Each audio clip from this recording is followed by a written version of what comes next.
For today, we are going to talk about the psychological perspective in understanding the self. So let's begin.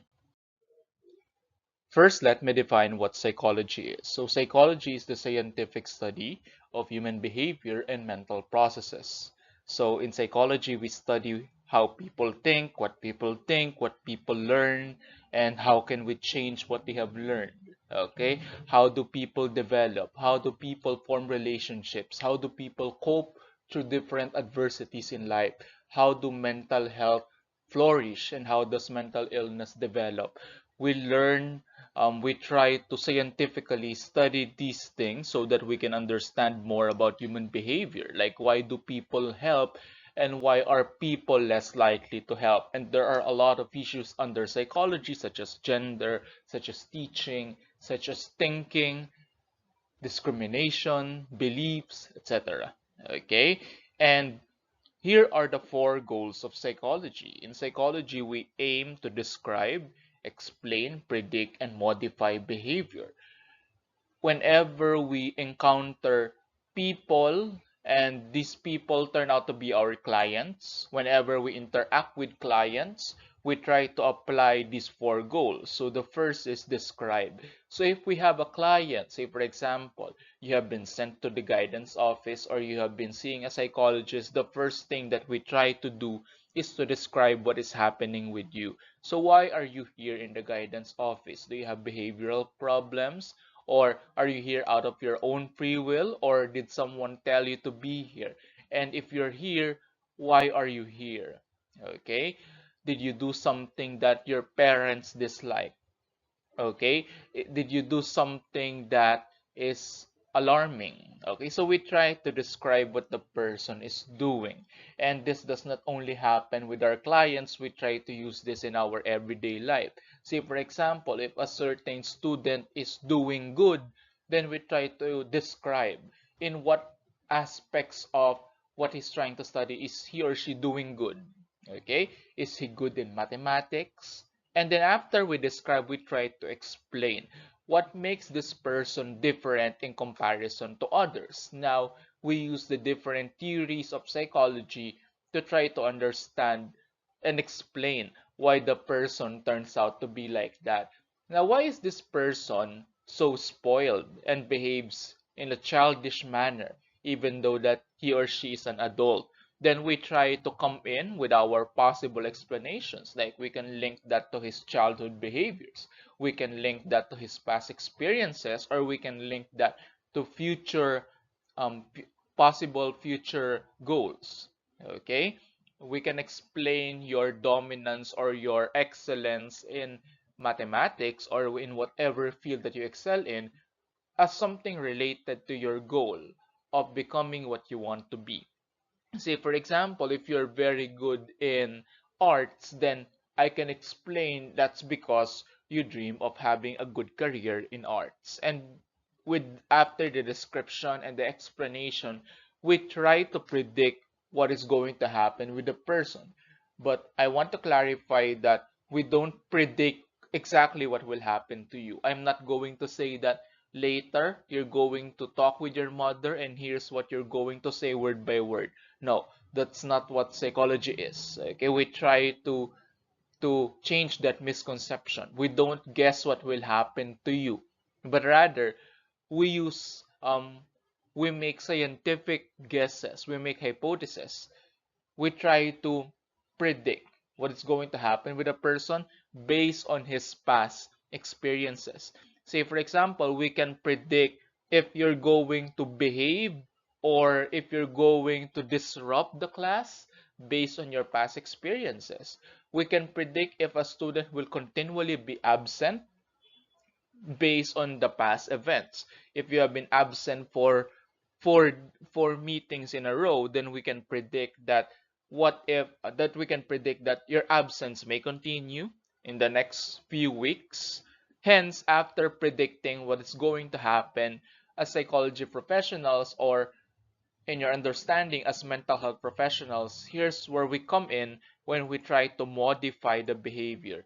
That's why when we predict that a person will continually be bothered by a certain mental concern, mental illness, concern in mental health, we now modify the behavior by trying to apply some interventions. Okay, that can be therapy, that can be training, social skills training, and we try to intervene in various ways so that even though we predict that the behavior or the person will continue to worsen, we can somehow act early and put a solution to the problem that the person is experiencing. So we try to use these goals in every day of our lives, and we try to understand people based on who they are and what they're trying to be and who they used to be, in predicting what's going to happen in the future so that we can help them to live a better life and to improve their overall quality of life. So psychology is concerned with the following. Say, for example, we're concerned with how individuals develop and mature at different stages of life. That is one of our key contributions. We speak about the changes that happens with a person as he or she matures. And those changes can be psychological, cognitive, emotional, and sometimes even physical. Okay? And we take these things into account because we have clients from various stages of life, and our approach should change depending on the life stage of that client. See, for example, a client in his 30s is different from a client in his or her late adolescence, because a client in his 30s is more likely to be bothered with work, while a client in adolescence is more likely to be bothered with schooling. Okay?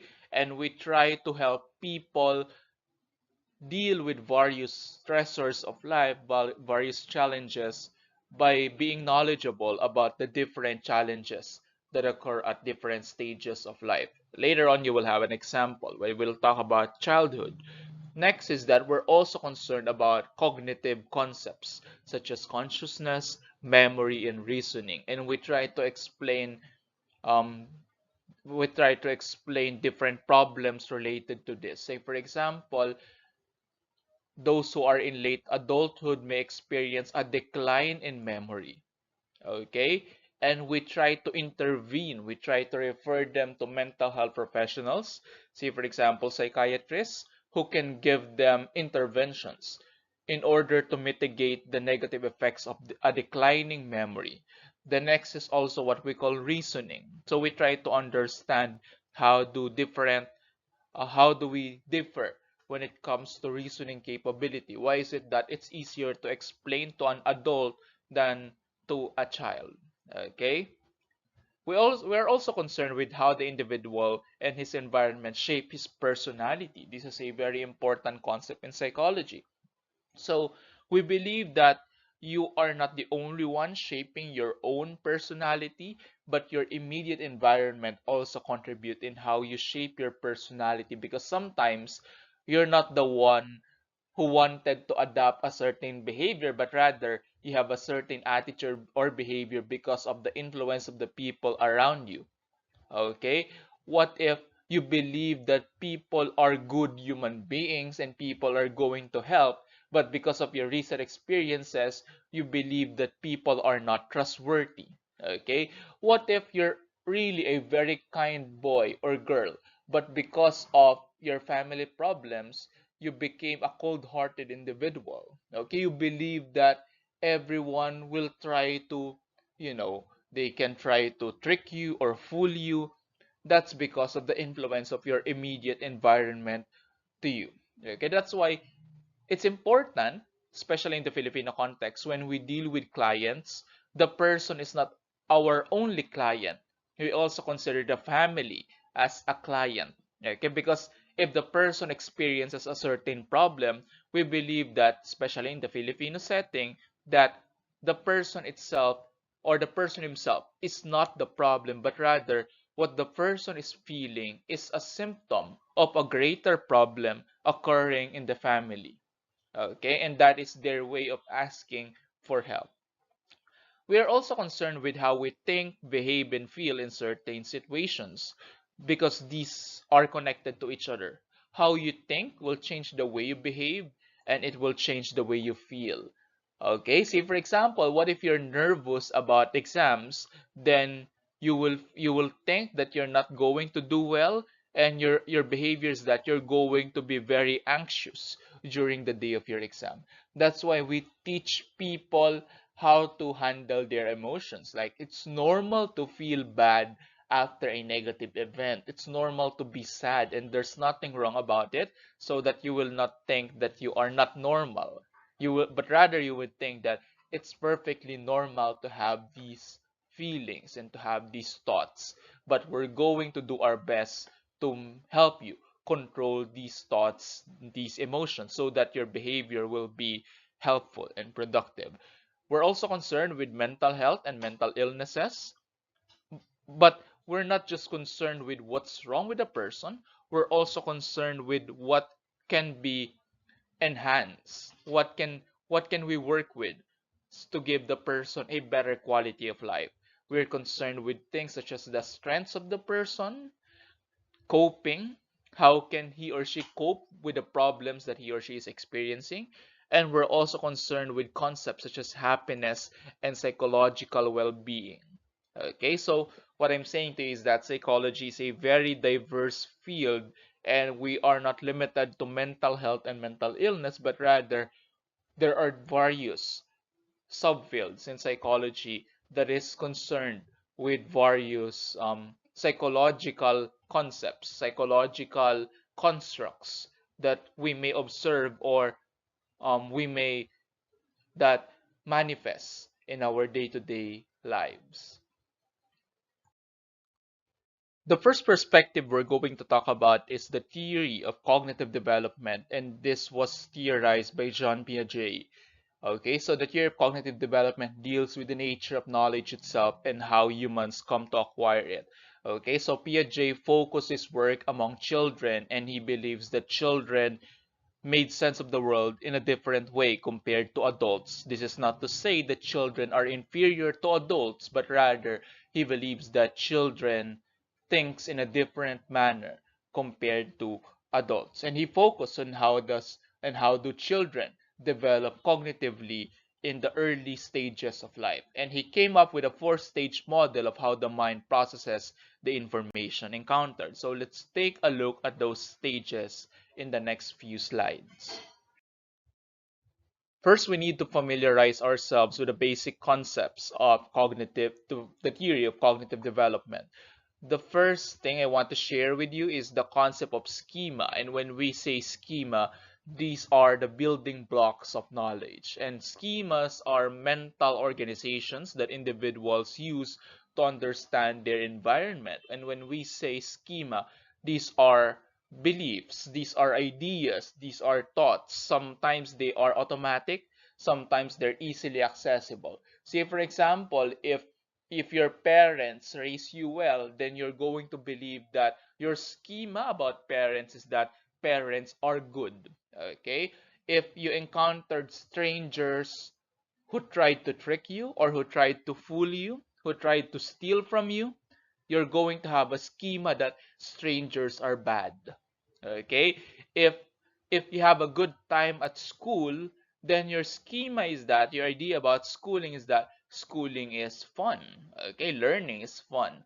So you have a lot of schema about things, and we try to organize these different schemas that we have in a meaningful manner. However, sometimes our schemas, once they are formed, it would be difficult to change them, especially if you have negative or bad schema. Say, for example, people may have negative attitudes towards a certain gender, a certain race, a certain skin color, okay, a certain profession, or mental illness. So it's hard to change your schema about mental illness because it has been formed for quite some time. Okay? In order for you to be healthy, you must learn adaptation, or changing the way we think to meet the demand of the situation. Okay? Sometimes situations will challenge our schemas, and we need to adapt the way we think so that we'll be able to deal with the demands of the situations. Okay? And later on, we're going to talk about the stages of cognitive development, which reflects the increasing sophistication of how um, the child's thought processes. Okay. Now, Piaget is also known for these two important concepts, the concept of assimilation and the concept of accommodation. So whenever you encounter information, you try to assimilate or accommodate them. So what's the difference? When we say assimilation, you try to apply previous concepts to new concepts. Say, for example, if you saw, when you were a child, you saw a four-legged animal and your parent told you that that is a dog. Then you went to the zoo and you saw a tiger.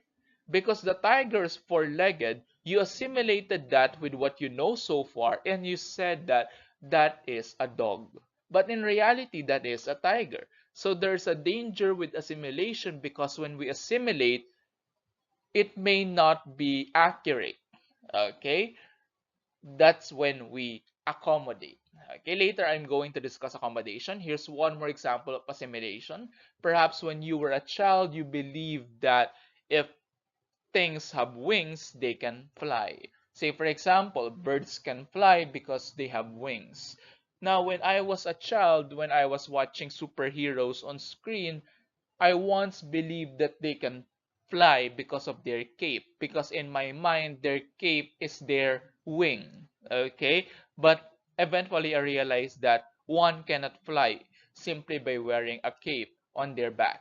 Okay? So that's one more example of assimilation. Say, for example, thinking or believing that chickens can also fly like birds. Okay, you're assimilating the new information to what you know so far. You must learn how to accommodate as well. So when you learn how to accommodate, when you accommodate, your schemas are being challenged. That's why when you're accommodating, you're now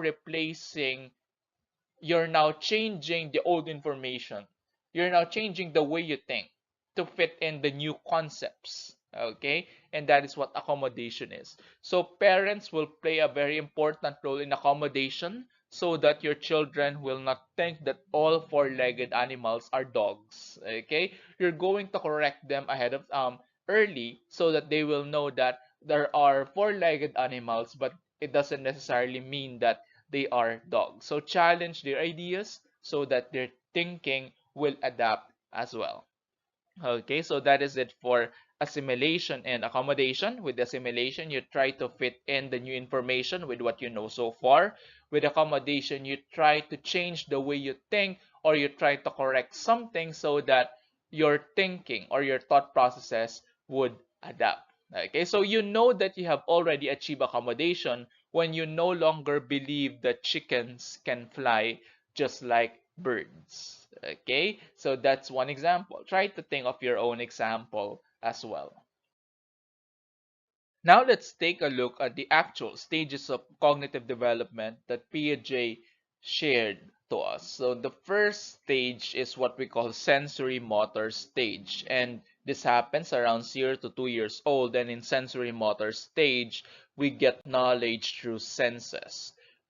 Because we don't have prior experience yet, we don't have an existing knowledge about how things work, we try to learn through first-hand experience. Okay, so you don't know yet how a candy tastes like or how milk tastes like. That's why you learn by actually tasting it. Okay, but eventually you already know how it tastes like and you proceed to the latter stages. But in sensory motor, you have to learn by experiencing something.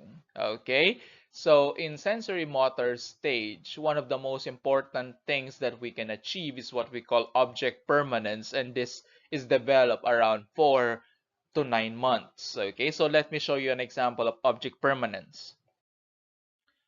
So when we say object permanence, that is the ability to realize that objects exist when they are not being sensed. Okay, and a younger child, someone who is not yet 4 months old, will not have object permanence yet, and they would think that if you hide something from them, it is now non-existent or it doesn't exist anymore. But as you grow older, you realize that even though this bear, or I don't know if this is a bear or a dog based on its appearance, but even though this stuffed toy is hidden from the child, he knows that it still exists. Okay, and he will validate the existence of this toy by reaching behind the wall that is in between them. Okay, so that's the importance of object permanence. Here's one example. When you were a child, you played peek-a-boo with your parents. Even though their face is hidden from you, you still know that they continue to exist. Okay? It doesn't mean that if your parent is in another room, they don't exist anymore. They are just there, but you just can't see them. Okay?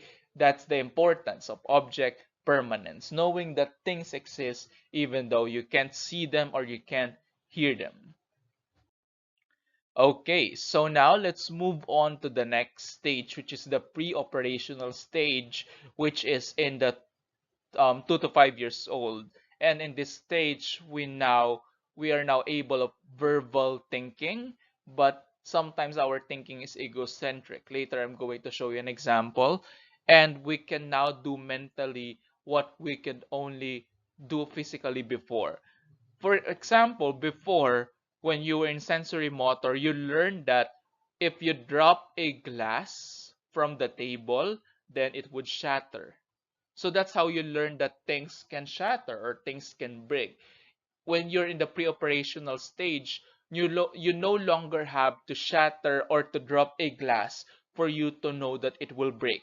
Okay, so if you ask a child from 2 to 5 years old, ask them something like, what would happen if I drop the glass from the table? They might be able to answer that because now they can do things or imagine things instead of physically learning how something happens. Okay, so they would know that if you push a toy, it would move forward or it would move to the direction that you're pushing a toy towards. The To where you're pushing the certain toy. Okay, and in this stage, it's also important that to know that we are not yet capable of what we call conservation. So I'm going to show you an example of conservation. Okay, so in this stage, in the pre-operational stage, we can exhibit what we call animistic thinking, or we believe that inanimate objects are alive. Say, for example, children will typically say that when they're walking, the sun is walking with them. That's why their shadows are moving. Okay, children engage in pretend play with stuffed toys because of animistic thinking. Okay, this is not to say that they are not developing well, but that's just how they see things. The next is what we call egocentrism.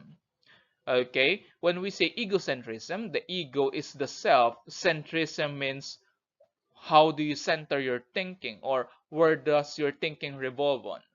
Okay, so when we say egocentrism, your thinking revolves around you. Okay, you do not have the capability yet to see things from the perspective of another person. In this stage, in pre-operational stage, one exercise done with children is this. Typically, a child sits across a stuffed toy, and then this is the tree mountain task. And then a teacher or a parent is going to ask a child. In this exercise, the teacher is going to ask the child, how do you think the doll can see the mountains from his or her perspective? And then you're going to have choices. So the correct answer is from the perspective of the doll can see the mountains as from smallest to largest. And from your perspective, it's going to be from largest to smallest. You know what? You can do that because you're now adults. But from the perspective of children, even though they are being asked about the perspective of the doll, what they say is that the doll will see the mountains from largest to smallest. Hence, what I'm trying to say here is that they don't have the capacity yet to consider the perspective of another person. Okay? So this is not to say that they are selfish, but rather they do not have the ability yet to consider how other people think and feel. Okay? Next, let's talk about conservation. And if you are still in the pre-operational stage, you are not yet capable of conservation. You become capable of conservation in the concrete operational. Okay, so when we say conservation, that is the recognition that when object properties change, other properties remain the same. So in layman's term, here's one example. If we change the shape of the object, you still know that its volume remain the same. Okay, so let's take a look at this example. First, let's take a look at conservation of liquid. So look at these containers. In this example, the liquid from the right container was transferred into a smaller, wider container. And then let's ask the child, which of the two has more liquid? Typically, the child will still choose the taller container because they think that if a container is taller, then it has more, but not necessarily. Okay, that's for conservation of liquid. Next, let's talk about conservation of mass. If you try to squeeze the clay or the dough into a flatter figure, they would say that the one on the right is bigger, or they would say that it's heavier because it's bigger. They don't know that even though we have squeezed the dough on the left, it still weighs the same as the one on the right. So they're not yet capable of analyzing such things. Now let's take a look at coins. Okay, so look at this. Now we have some coins here that are colored bronze, and we have some coins here at the bottom. So the question is, are there still as many pennies as nickels, or more of one than the other? Okay, so if we show it to a child in this manner, say for example, these smaller coins, we group them together to the point that there's no distance between them, they're going to say that there are more, they would choose the one in the bottom over the one in the top. They would say that they would prefer this one over this one because the one in the bottom seems to be more compared to the one in the top. Or they would, another approach is that they would say that the one in the bottom looks bigger, hence they are worth more compared to the coins at the top. Okay, so that's the way they see things. Another thing is the conservation of length. So if you bend a line, they might think that it's becoming shorter. Or here's one more example for conservation of length. If I move a pencil, now they are not placed in the same spot. They would think that this one is longer than this one. Okay, so that's just the way that a child in the pre-operational stage will see things. It doesn't mean that they are inferior, but it's important for us to recognize that there are limitations in the way that they see things. Okay, eventually you will move to what we call the concrete operational stage, and let's take a look at that. In the concrete operational stage, it's now possible to conserve shapes, numbers, and liquid.